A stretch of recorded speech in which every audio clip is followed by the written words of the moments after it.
everybody. This is Dennis Van Laar, the Human Resources Director. I don't think I've spoken to some of you before. I know the board's changed recently. I don't know if Jennifer's on the line yet, so let's give it a few minutes for her to get on. And I think we're still missing Mr. Sullivan if he gets on. Oh, yep, I noticed.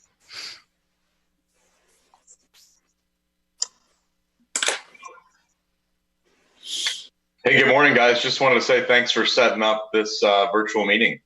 It's good to see.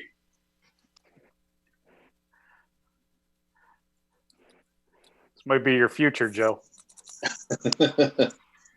It's certainly been my past for the last couple of months.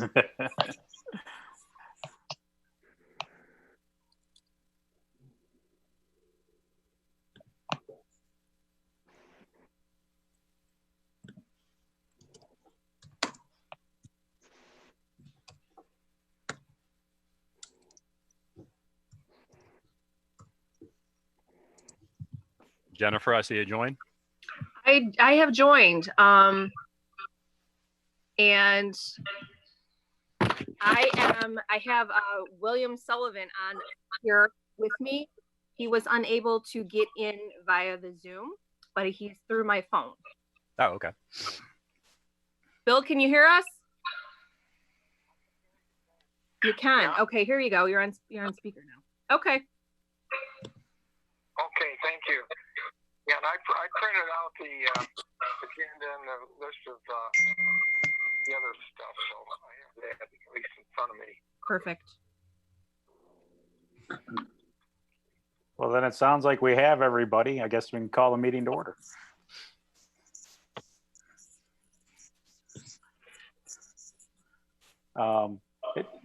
Jennifer, obviously I don't have our usual list in front of me. So maybe you can prompt me of what we need to do as we go along. Sure.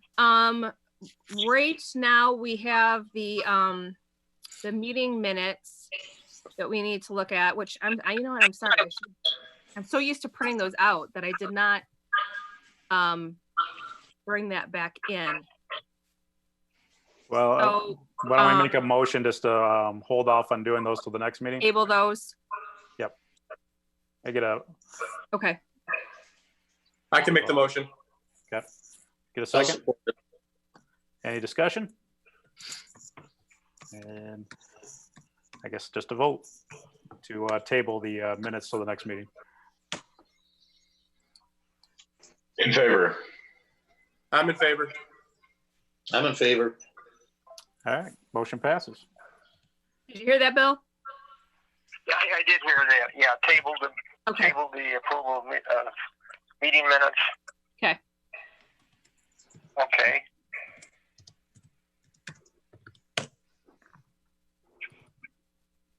So then what's our next step? And then at that point, we're moving forward with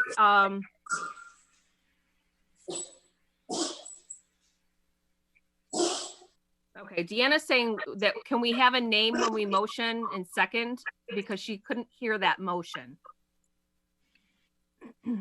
Yeah, so whoever made the motion, if you can just say who it was. I do the support. I made the motion, so motion to table last meeting's minutes. What was the date of the last meeting? So it was Jack. Yeah. It was Jack Petrosky. So 2/28 was the last meeting. Yeah. Okay. So I made the motion to table 2/28 minutes until next meeting. Okay. And Frank Quinn was the second. Frank Quinn, yep. And then the next is the civil service approval of the police service aide eligibility list, which Dennis would be discussing with you. All right. Once again, good morning. So we have a little bit of an unusual situation this time, obviously, with everything going on. It's going to be very difficult for us to hold any kind of assembled examinations. So as a result of that, and by the way, let me apologize for not seeing me. I'm sitting in a very messy basement right now, and I have kids occasionally running behind me. So basically, we have a situation where we need to fill a position ASAP. We had a recent departure in the police department. That position obviously needs to be filled. We do need to establish a new list as a result of everything going on right now, because we cannot hold these examinations. Discussions with the police department, what the idea was is to waive the test requirement. We discussed some options to do the test remotely. I know Jennifer's looked into two different companies that can do the test, via computer. Problem is, it's a very difficult one to kind of proctor that remotely, and make sure that somebody is not using alternative resources in order to answer some of their questions. One of them that was doing it in a very controlled environment would also have been fairly expensive to do, and scheduling would have been quite a ways out, because the fact that they're probably relatively inundated with these requests. Secondly, I know I had a second, and I lost my train of thought there.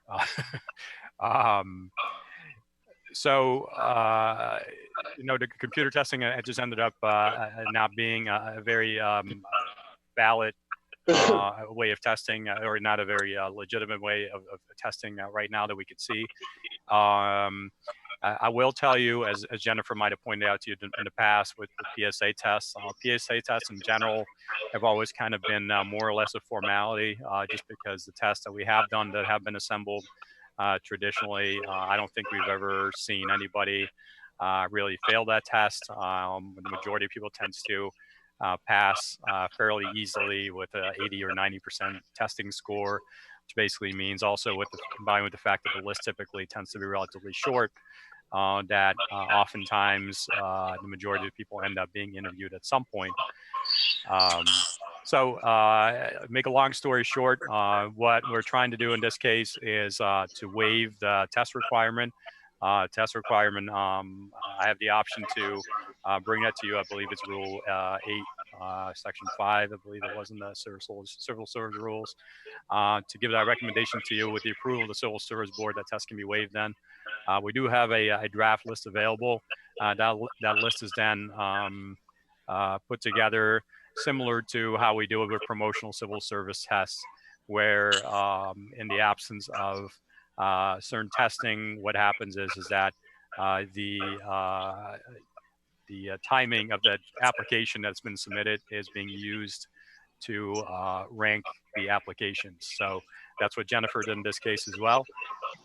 If that's acceptable to you, then I can bring up the list. If you have any questions before that, let me know or let Jennifer know. So hopefully that kind of explained it well enough. So I'll be quiet now, and I'll let you do the talking. I'm interested to hear what Patrick has to say, because he's a cop on the board. So I just want to make sure. I was just curious. Can you describe some of the job functions of the police service aide?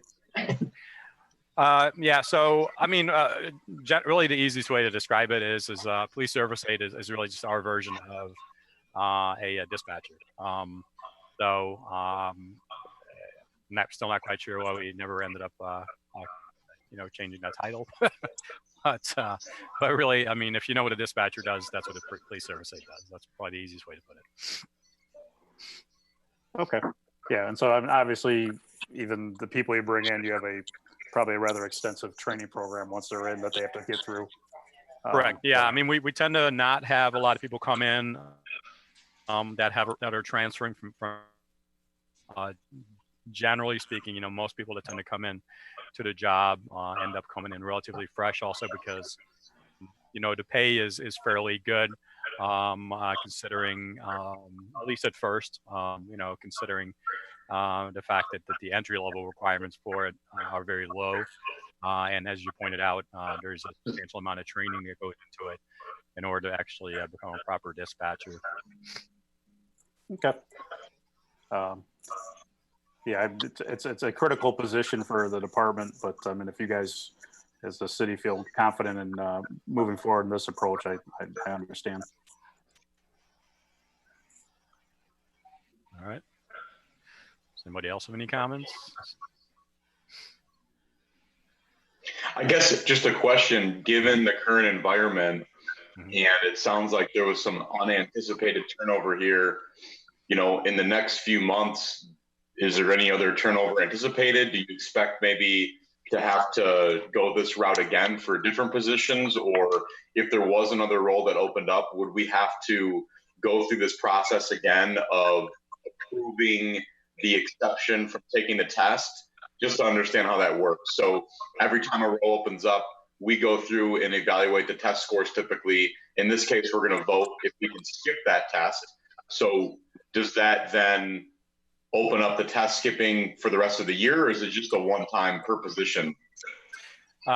So in this case, this is just a one-time proposition. So I'm not asking you to waive it in perpetuity. I know the police department has indicated that they'd like to make some changes to the process of this position in particular. I'd like to have some more discussions with them before we bring that back to you guys.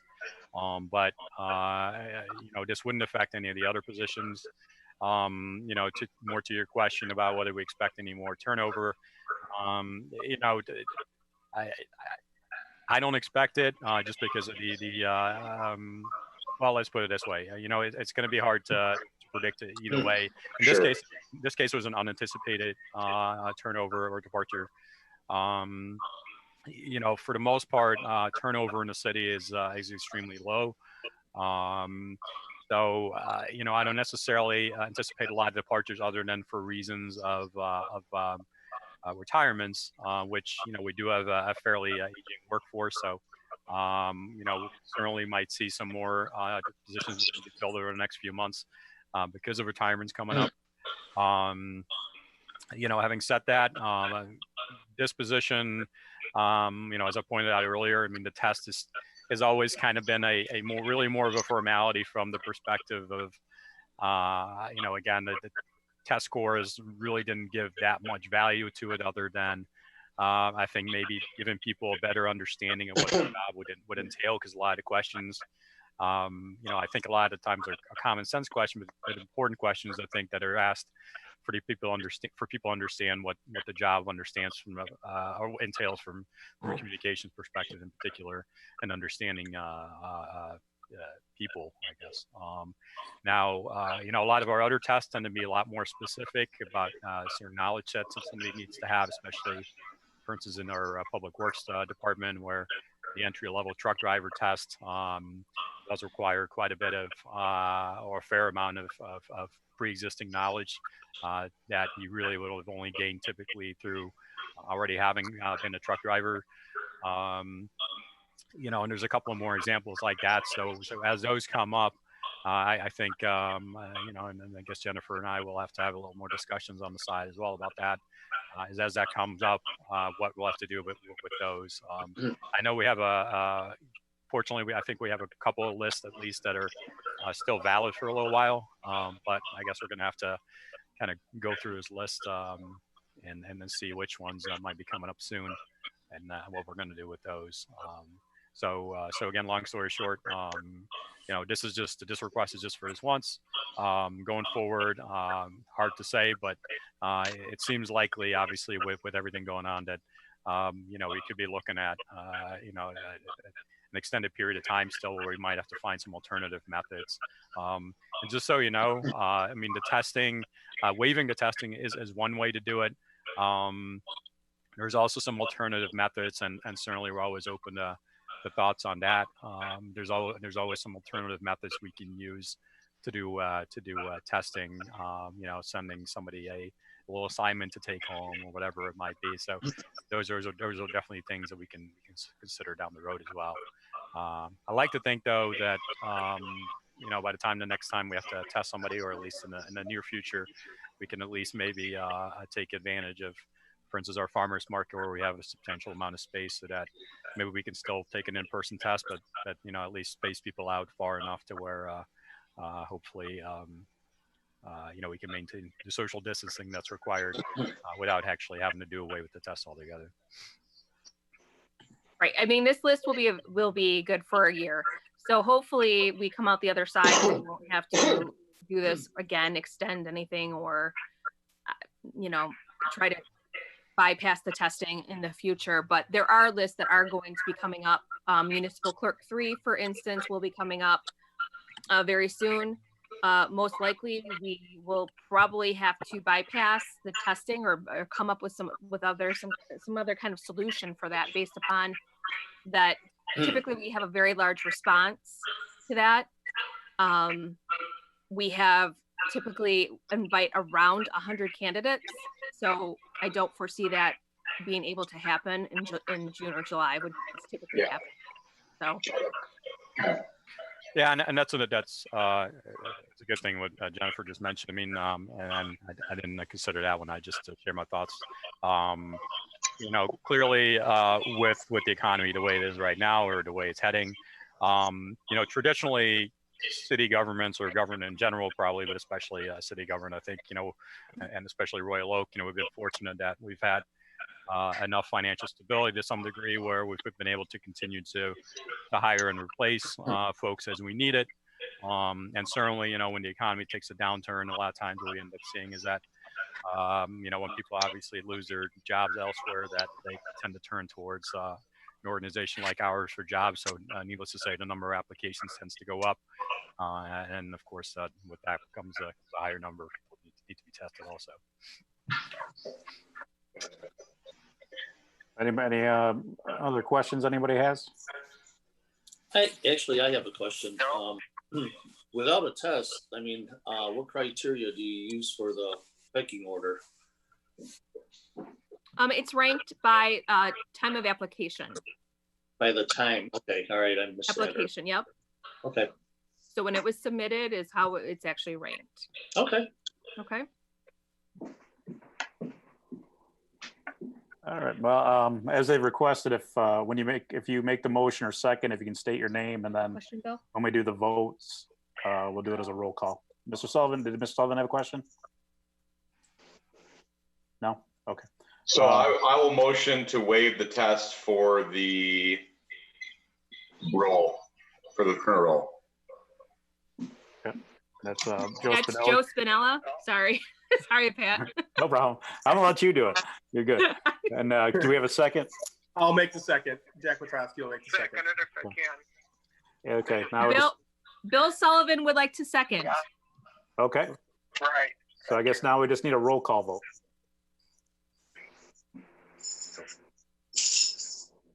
Frank, you go first. Okay. I vote in favor of it. Aye. Go ahead. I won't do just somebody jump in there. I'll vote Jack Petrosky voting yes. This is Bill. My vote is yes. Everybody hear Bill? Yep, we got him. Okay. Yeah. Yep, they got you, Bill. I gave a yes. Okay. All right. Looks like the motion passes. So is there any other business?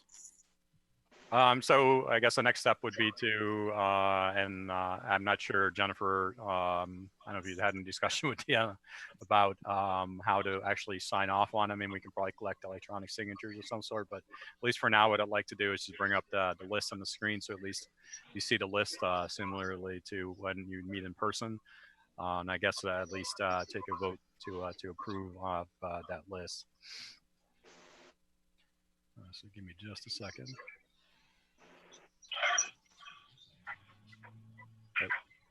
I thought I had screen sharing available, but I guess I don't. Carol, are you still on the call? I am, and you need the screen sharing, or Jennifer does? Yeah, if you can give it to me. To you? Yep. Okay. There you go. Thank you.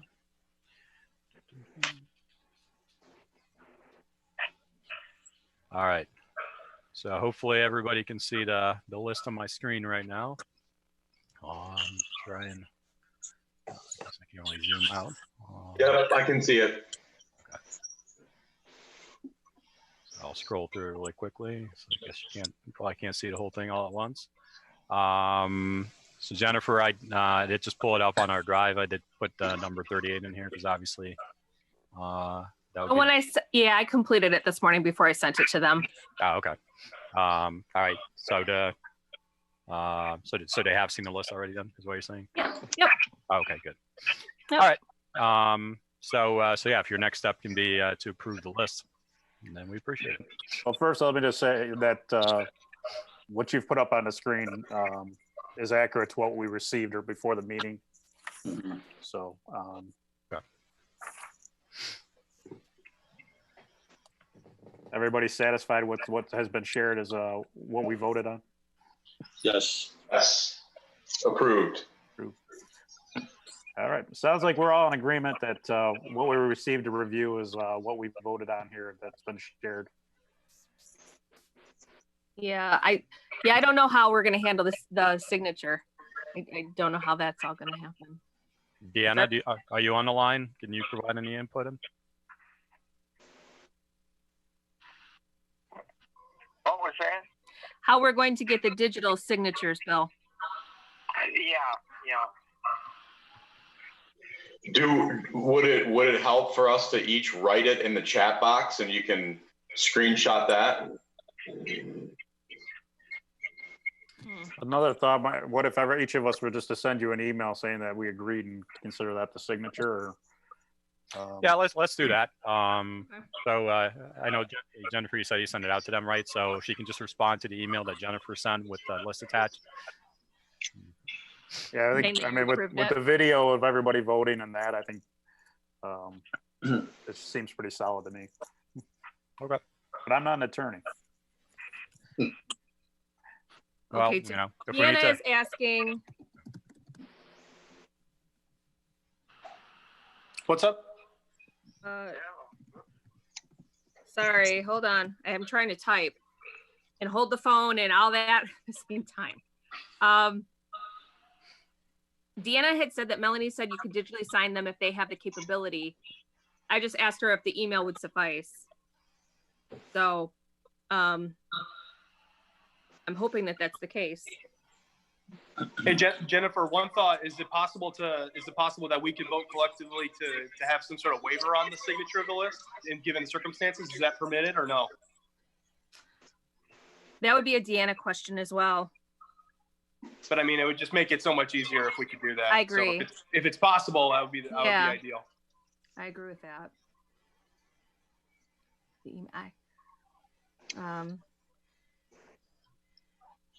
Deanna's checking on that right now.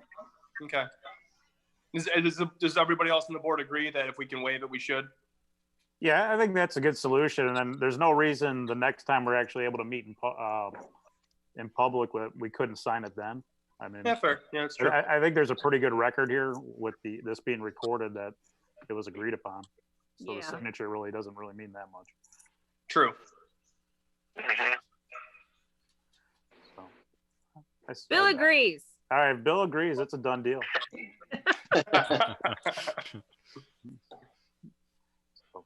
All right. Well, I think if we've got an agreement on that, is there anything else, or we're good to? Deanna did say we did skip public comment. I don't believe there's anyone on the line, right? Well, we can do that. Is there any public comment? It's Zoom, so you never know. So you don't know. Yeah. Well, we'll give it a second here to see if anybody wants to make a public comment. Nobody called into the public comment line. So Okay. somebody sent a comment via email.